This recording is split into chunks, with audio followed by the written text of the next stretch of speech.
sekalian, semoga kita semua dalam keadaan yang sehat. Jadi di sini kami dari kelompok 7 akan mempresentasikan materi kita mengenai masa depan Tuhan. Nama saya Norman Kirielei Sonanggolan, NIM 71-2019-249. Di sini saya akan menjelaskan mengenai gagasan tentang Tuhan secara umum. Jadi gagasan Tuhan ini telah dapat menjawab tuntutan zaman selama 4.000 tahun lamanya.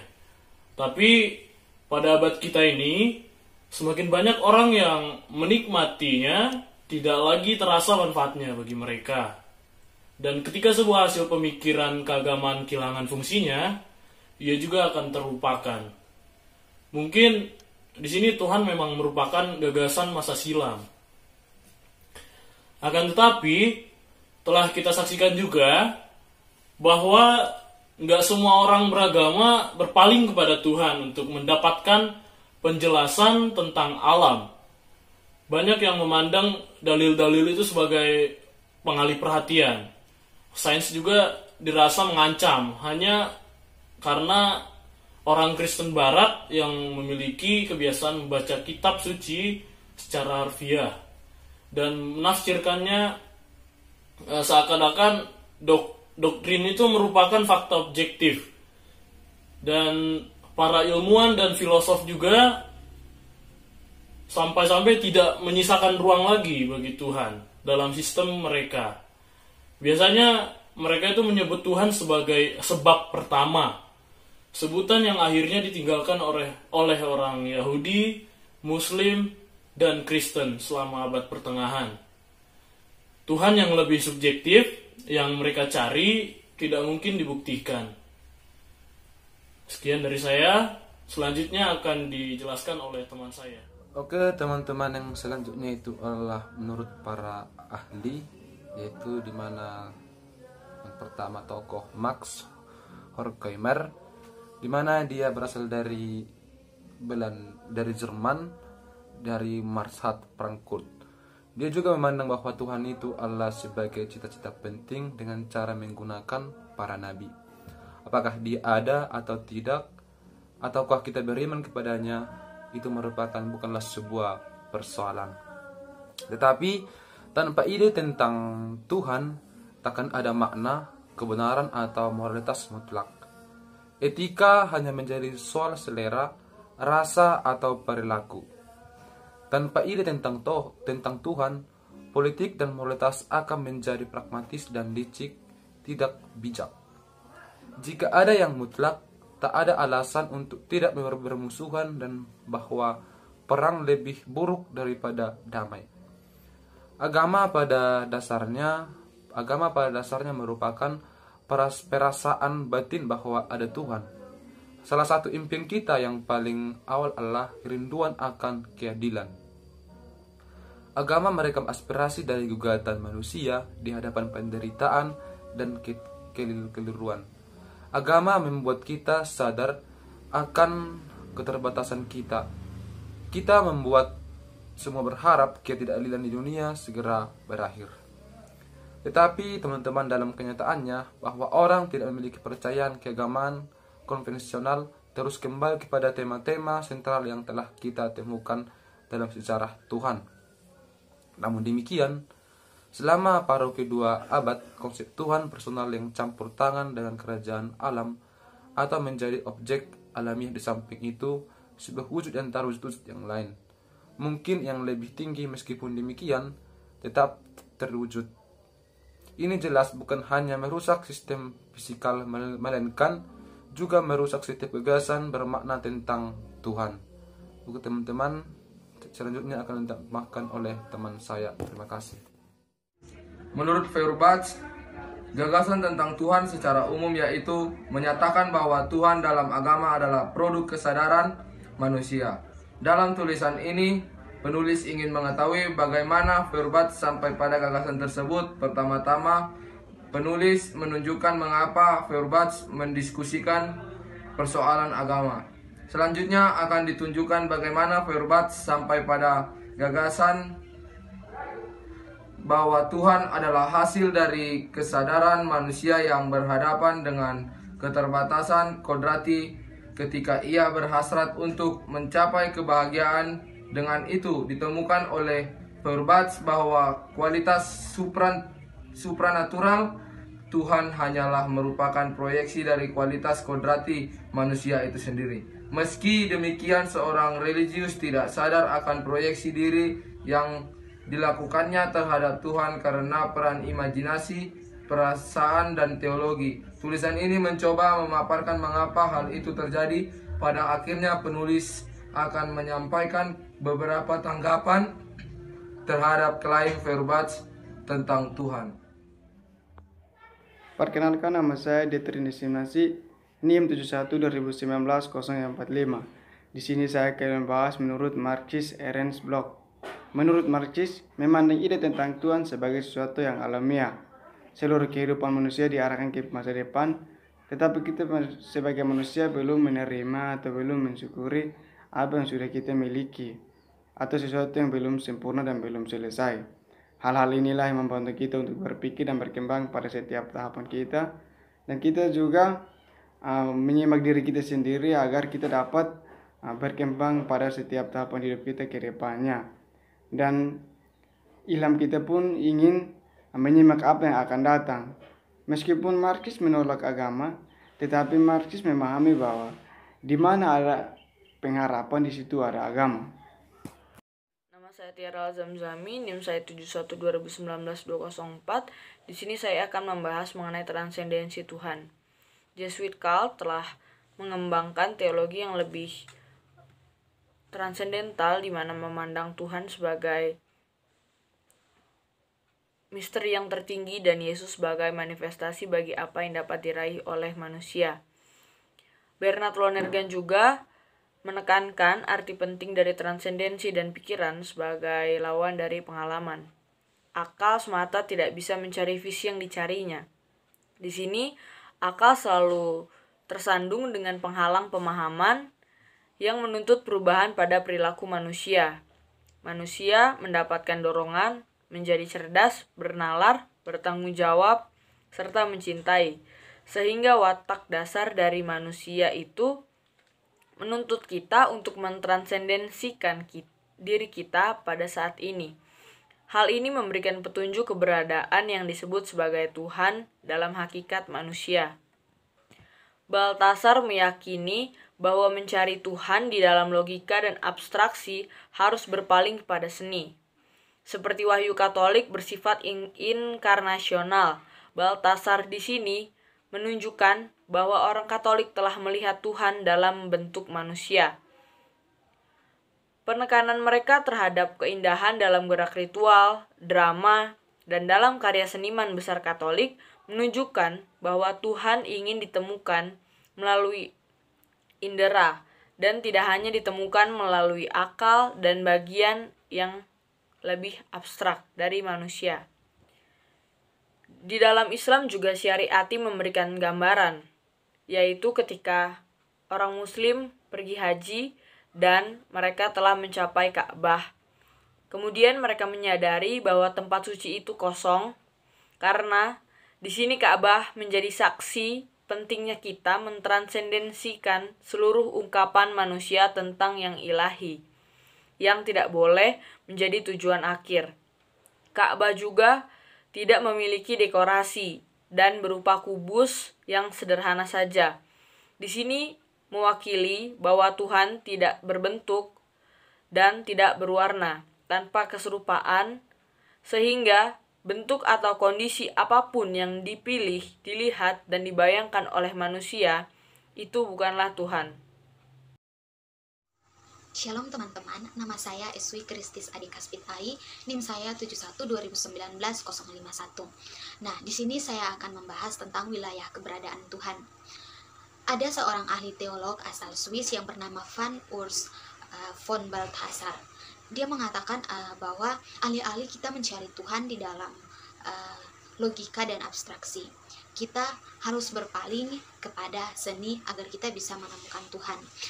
Mengapa dia mengatakan demikian? Karena dia berpendapat bahwa pada dasarnya ketika kita mencari Tuhan dalam bentuk seniman, maka itu akan bersifat inkarnasional atau bersifat inkarnasi, di mana kita bisa mendapatkan perwujudannya seperti itu.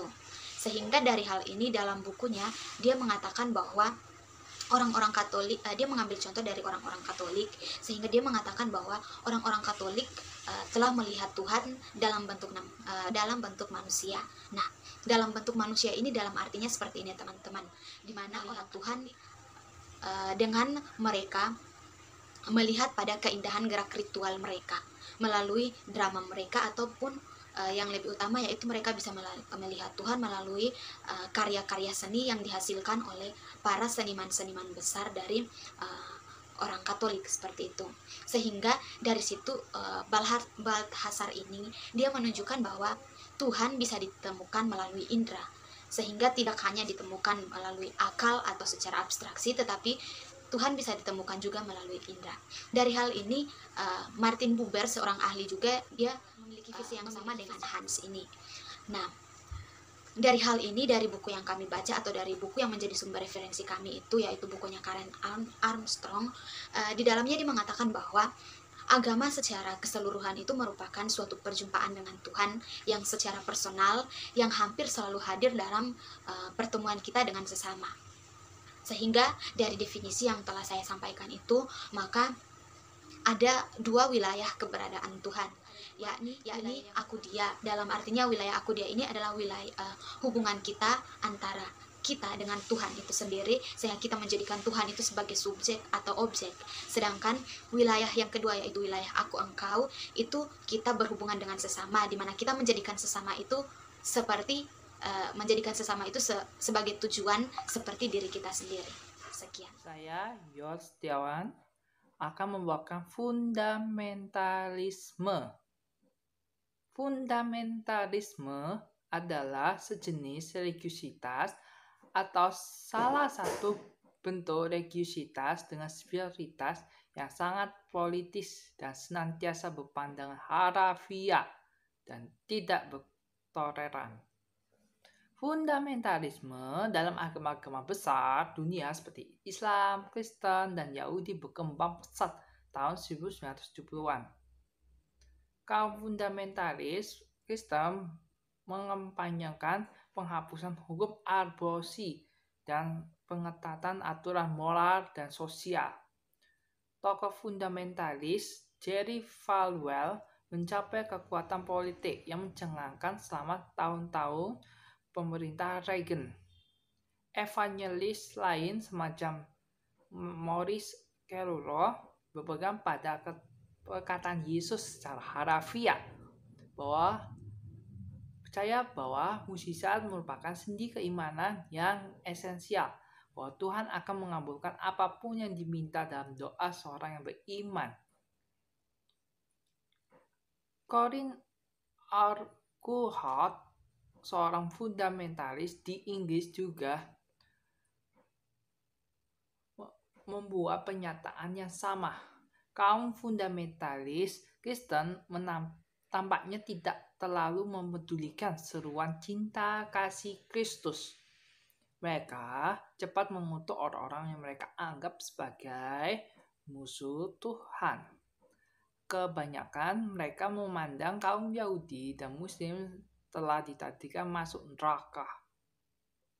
Mereka bahkan Urquhart pernah mengatakan bahwa semua agama Timur diilhami oleh setan.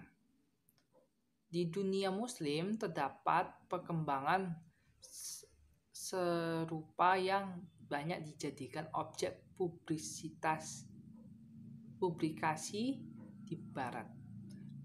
Kaum fundamentalis Muslim telah menggulingkan beberapa pemerintah dan membunuh atau mengancam musuh-musuh Islam dengan hukum mati. Demikian pula fundamentalis Yahudi telah bermukim di wilayah kedudukan di tepi barat dan jalur Gaza dengan tekad kuat mengusir para pemukim Arab menggunakan kekerasan jika perlu. Mereka percaya bahwa mereka di tengah mengizinkan jalan bagi kedatangan Mesias yang telah berada di ambang pintu. Bentuk religiusitas seperti ini merupakan gerak menjauhkan diri dari Tuhan. Selanjutnya, perkenalkan, nama saya Ankyula Putri Meina, NIM 71 2019 167. Di sini saya akan menjelaskan mengenai kaum fundamentalis. Nah, ciri-cirinya yang pertama yaitu mereka muncul sebagai gerakan yang ingin mengedepankan nilai-nilai kebenaran mereka di tengah masyarakat yang tidak stabil. Di sini masyarakat semakin modern, semakin mengikuti arus globalisasi. Nilai-nilai yang ada, nilai-nilai kebenaran yang ada, itu mereka lupakan. Semakin lama semakin orang itu tidak mengingat kembali nilai-nilai kebenaran itu. Nilai-nilai kebenaran di sini yaitu nilai-nilai yang bersumber pada tradisi agama mereka sendiri.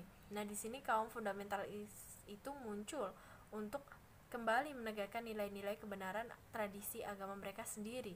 Nah, yang kedua, mereka muncul sebagai gerakan untuk kembali kepada ajaran mereka, yaitu kitab suci, bahwa mereka menganggap bahwa kitab suci itu tidak pernah salah, karena kitab suci itu diwahyukan dari Allah sendiri, tidak mungkin salah, dan mereka akan melawan segala hal yang bertentangan dengan kitab suci mereka, segala ajaran-ajaran yang bertentangan dengan kitab suci mereka.